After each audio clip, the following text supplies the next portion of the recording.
പരവൂർ പൊഴിക്കര കടലിൽ കാണാതായ വിദ്യാർത്ഥികളുടെ മൃതദേഹം കണ്ടെത്തി. +1 വിദ്യാർത്ഥികളായ അയത്തിൽ തെക്കേക്കാവ് ഭാനുമതി വിലാസത്തിൽ ശെൽവരാജിന്റെ മകൻ ബിബിൻ, അയത്തിൽ തേക്കേക്കാവ് അമ്പലത്തിനു സമീപം മനക്കര തെക്കതിൽ അനിൽരാജിന്റെ മകൻ കണ്ണൻ രാജ് എന്നിവരാണ് മരിച്ചത്.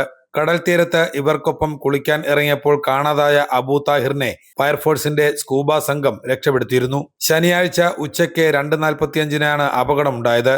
പൊഴിക്കര ക്ഷേത്രത്തിന് പിറകുവശത്തെ കടൽ തീരത്തെത്തിയ 5 പേരടങ്ങുന്ന സംഘത്തിൽ 3 പേർ കുളിക്കാൻ ഇറങ്ങുകയും ഒഴുക്കിൽപ്പെടുകയുമായിരുന്നു. കുട്ടികളുടെ നിലവിളി കേട്ട് കടൽ തീരത്ത് ഉണ്ടായിരുന്നവർ പോലീസിനെ വിവരമറിയിക്കുകയായിരുന്നു. തുടർന്ന് പോലീസും ഫയർഫോഴ്സും എത്തി രക്ഷാപ്രവർത്തനങ്ങൾ നടത്തുന്നതിനിടയിൽ കൊല്ലത്തു നിന്നെത്തിയ സ്കൂബ ടീം ഒഴുക്കിൽപ്പെട്ട അബു താഹിറിനെ രക്ഷപ്പെടുത്തുകയായിരുന്നു. റിഹാൻ, അർജുൻ എന്നിവരാണ് തീരത്തുണ്ടായിരുന്നത്.